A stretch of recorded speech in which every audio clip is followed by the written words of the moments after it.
বিসমিল্লাহির রহমানির রহিম।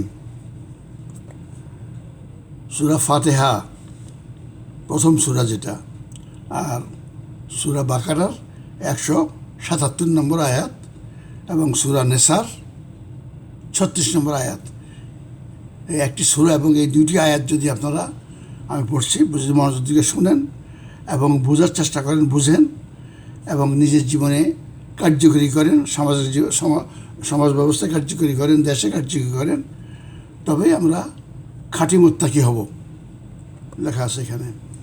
খাঁটি মুত্তাকি হওয়া মানে হলো জান্নাতি হওয়া।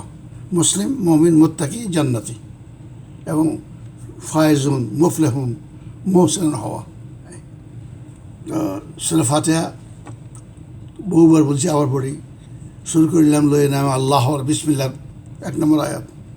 করুণা দয়া যার অশেষ অপার, সকলে বিশ্বের প্রভু আল্লাহর মহিমা, করুণা দয়া যার নাই নাই সীমা। বিচার দিনের প্রভু, কেবল তোমারই দাসত্ব করি, শক্তি ভিক্ষা করি। সহজ সরল পথে মধুরে চালাও, যাদের বিলায় দেওয়া দয়া সে পথ দেখাও। অভিশপ্ত আর পথভ্রষ্ট যারা প্রভু, তাহাদের পথে যেন চালায় না কভু। আমিন। সূরা বাকারা 177, 177।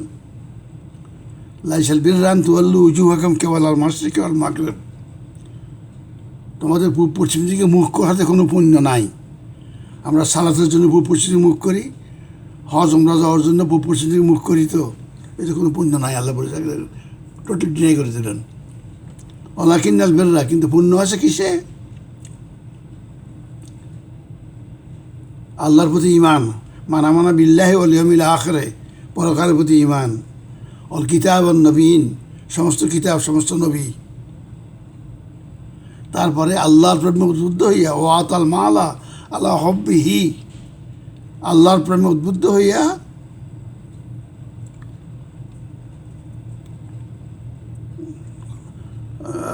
আল্লাহ জাইল করবা, আত্মীয় স্বজন, এতিম, মিসকিন, ওয়াবনা সাবিল, মুসাফির, ও সাইলিনা, রাস্তার পক্ষে ভিক্ষুক, অফির রেকাব, এবং দাস মুক্তির জন্য দান করলে।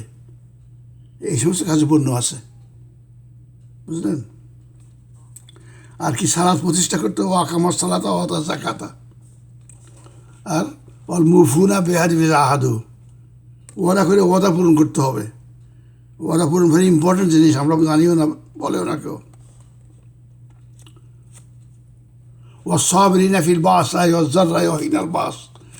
বিপদ আপদ আসলে দান খরচ করতে গেলে তো আমি অভাবগ্রস্ত হয়ে যেতে পারবো, অভাবগ্রস্ত হয়ে যেতে পারি। তো অভাবগ্রস্ত হয়ে গেলে আবার আমার শত্রু বেড়ে যেতে পারে। আমি হয়তো নিঃস্বার্থ দান করতেছি, আমি ধনী, আমার পাশে যে ধনী সে সুদের টাকা দেয়, কাউকে দান খরচ করে না, তো সে তো আমার শত্রু হয়ে যাবে।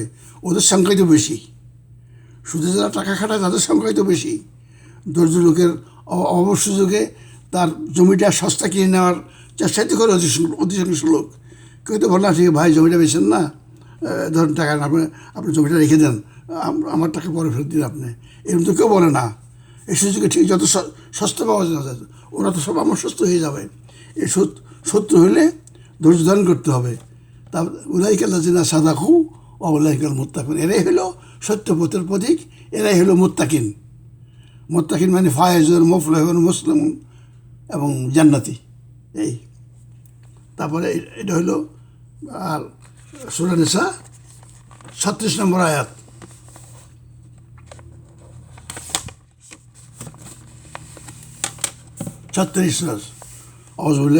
ওয়াবুদুল্লাহ ওয়ালা তুশরিকু বিহি শাইআ, আল্লাহর ইবাদত করো, দাসত্ব করো, শিরক করবে না। ওয়াবিল ওয়ালিদাইনি ইহসানা, পিতা মাতাকে সাহায্য করো, ইহসান করো, যা যা দরকার, অন্ন বস্ত্র, চিকিৎসা, বাসস্থান, সেবা শুশ্রূষা সব কিছু তার সঙ্গে করতে হবে। অবজিল করবা, তারপর তোমার অন্য আত্মীয় স্বজনকে তাই করতে হবে। Start with your parents, then other your relation. অল ইয়াতামা, এতিমদের সাথে। অল জারিল, অল মাসাকিন, মেসকিন মেন হলো যারা অতি দরিদ্র কিন্তু কাউকে চাইবে না, তাদের ঘরে যেয়ে তাকে সাহায্য করতে হবে। আত্মমর্যাদা আছে, কাউকে চাইলে তাদের মেসকিন বলে। এবং যার নিকট প্রতিবেশী, দূর প্রতিবেশী সাহেব জানবে আমার সামনে নামাজের সময় আমার পাশে বসে, তারও অভাব অভিযোগ থাকবে, মেটাবার চেষ্টা করতে হবে। সাহেবের জন্যবে অবনাস সাবিল, এবং মুসাফিরকে সাহায্য করতে হবে। অমামা লাখাতা ইমান হুম, এবং তোমার দাস দাসীকে, সবাইকে সাহায্য, পিতা মাতাকে যেরকম সাহায্য করতে হবে, খাদ্য অন্ন বস্ত্র পানীয় চিকিৎসা হবে, দাস দাসীকে দিতে হবে, পাড়া প্রতিবেশী সবাইকে দিতে হবে। চিন্তা করে দেখেন, এটা নিজে মানুষ পড়বেন, চিন্তা করবেন কত কত জরুরি। শুনতে একটু আশ্চর্য লাগে, আমার টাকা আমি দিয়ে দিব, আমি চলবো কেমন না। এই মনোবৃত্তি সবার মধ্যে তো ছিল আগের দিনের মুসলমানের।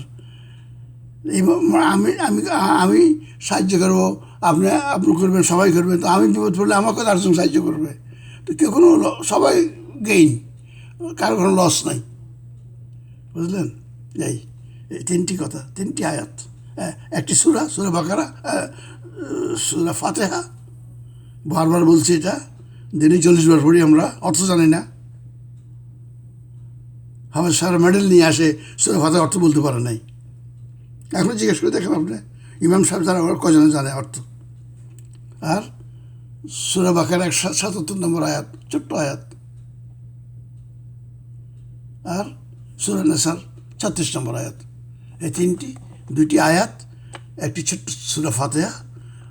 মনোযোগ শুনছেন আশা করি, আবার পড়বেন নিজেরা, আবার শুনবেন এবং মেনে চলবেন, কার্যকরী করবেন।